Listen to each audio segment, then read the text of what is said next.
Você lembra do filme A Mosca? Filme nojento lançado em 1986 com Jeff Goldblum. Nojento, porém muito bom. Você sabe tudo sobre o filme? Posso garantir pra você que o vídeo de hoje tá sensacional. Se eu fosse você, assistiria até o final. Pra quem é fã do filme, o vídeo tá bem completo. Confira agora algumas curiosidades sobre o filme A Mosca.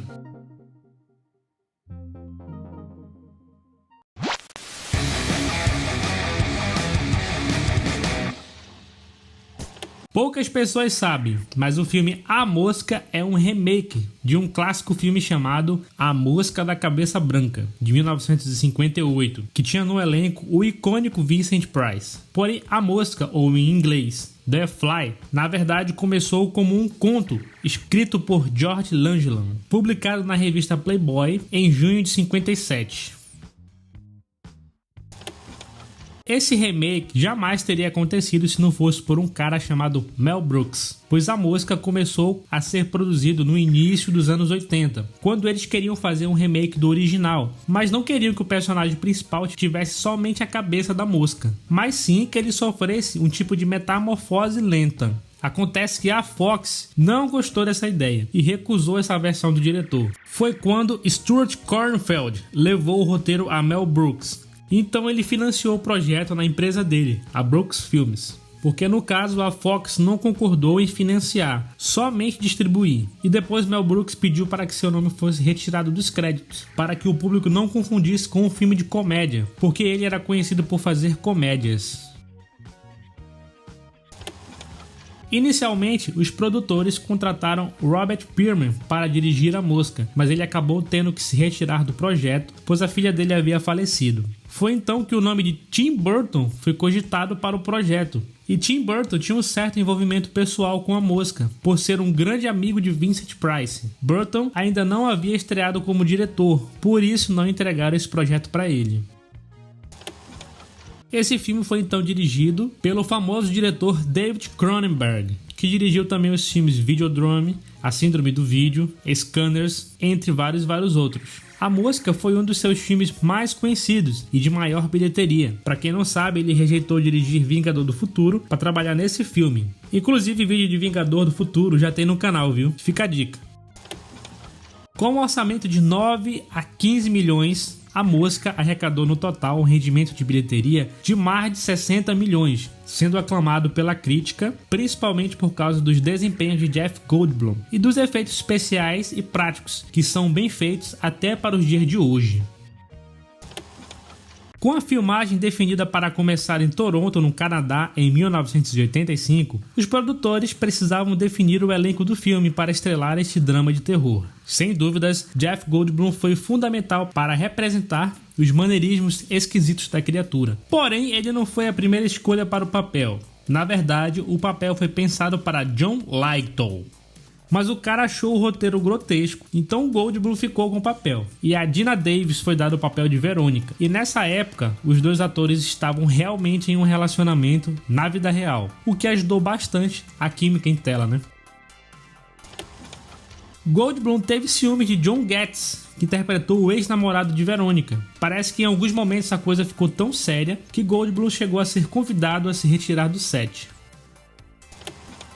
O cantor britânico Bryan Ferry foi contratado para ter sua música tocada como trilha do filme, porém foi considerado estranho uma música romântica como essa ser trilha de um filme nojento em que um cara guarda parte do seu corpo no armário.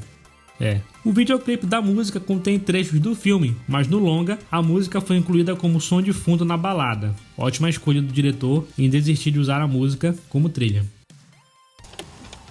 Quando escalado para trabalhar em A Mosca, Jeff Goldblum estava trabalhando como ator coadjuvante em Hollywood há mais de uma década. Eu lembro dele no filme Desejo de Matar. Jeff Goldblum mandou uma carta para Vincent Price, astro do filme original, dizendo: "Espero que você goste do nosso filme." Vincent ficou tão emocionado que respondeu dizendo que havia amado o filme, mas que achou que eles foram longe demais. Você sabe sobre o que, né? O personagem de Jeff Goldblum é Brundle por causa do piloto de Fórmula 1 Martin Brundle. Acontece que o diretor é um grande fã. Esse filme teve algumas cenas deletadas, que ao serem submetidas ao público teste, foram solicitadas que fossem removidas. Algumas por serem consideradas muito pesadas e outras por parecerem sem sentido. A cena deletada mais famosa desse filme com certeza é quando Seth usa sua máquina para fundir um gato em um babuíno, criando um monstruoso híbrido de gato e babuíno, que Seth mata com um cano. Interessante que nesta cena pode-se visualizar Brandon num estágio de transformação que não aparece no filme original. O filme tem finais alternativos também. Um deles envolve a situação de Verônica estando grávida. A primeira situação contava com a descoberta de que Steph, na verdade, era o pai do filho de Verônica, algo que deixou Jeff Goldblum bastante irritado e contra, e eu até concordo com ele, pois isso acabaria por apagar toda a história de amor entre os dois. Outra cena interessante envolvia o bebê de Verônica virando uma borboleta, algo que não fazia sentido para um descendente de uma mosca. O final que tivemos foi muito melhor. Outra parte da cena deletada continha o personagem mordendo a dentadas uma espécie de pata que nascia dele. Que delícia, hein? Falando na cena do parto de Verônica, David Cronenberg é quem aparece sendo o médico que faz o parto. Olha ele ali.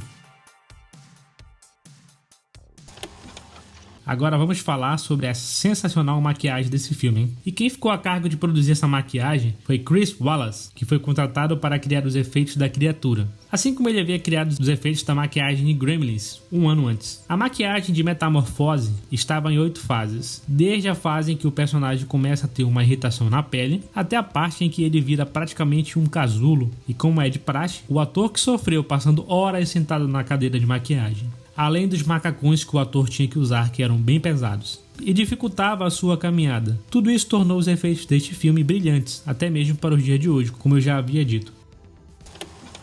Posso dizer que esta é uma das cenas mais chocantes em termos de criaturas vistas em filmes. E você sabe como foi feito? Basicamente, o sistema aqui utilizado eram as clássicas marionetes controladas por várias pessoas. Chris Wallace explica que era um certo tipo de gangorra, com um pequeno carrinho, com um poste no centro, com uma pessoa mais forte amarrada na outra ponta central, com várias vigas conectadas, onde ficavam as pessoas manuseando a criatura. Para cada movimento da criatura, havia uma pessoa para fazer algo, para movimentar a mão, para movimentar o braço, a cabeça, enfim. Chris Wallace disse ser o equipamento mais completo e versátil, porém o mais trabalhoso de se manusear, pois havia muita coisa a ser feita, e quanto mais coisas a criatura fizesse, mais pessoas eram necessárias. E ainda por cima ele explica que o diretor exigia que essa criatura se mexesse e atuasse da mesma forma como Jeff Goldblum se comportava. E é isso que a gente percebe no resultado final do filme,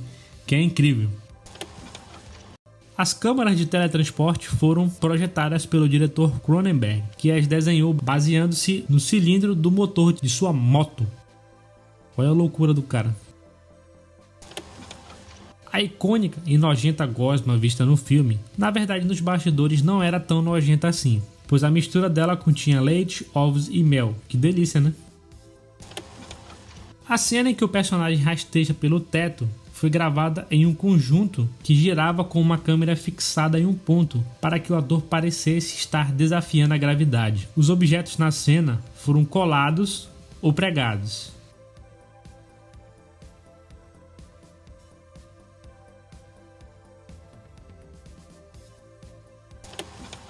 Esse filme tem uma sequência lançada em 89, dirigida por Chris Wallace, que foi o coordenador da maquiagem do primeiro filme, contando com Eric Stoltz como Martin Brundle, filho de Seth Brundle. O filme não foi muito bem aceito e negativado pela crítica, que o comparava com o primeiro.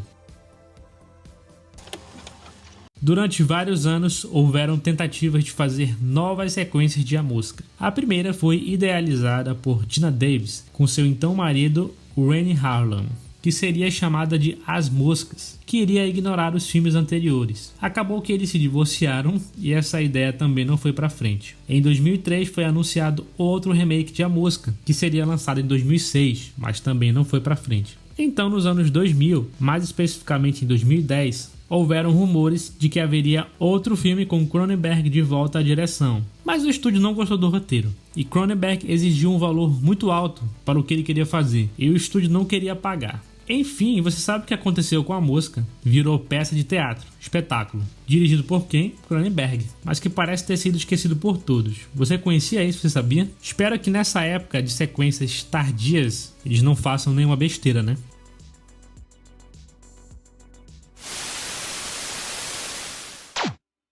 E este foi o vídeo de hoje. Deixe seu like se gostou do vídeo, inscreva-se no canal, ative o sino das notificações para ficar por dentro das novidades.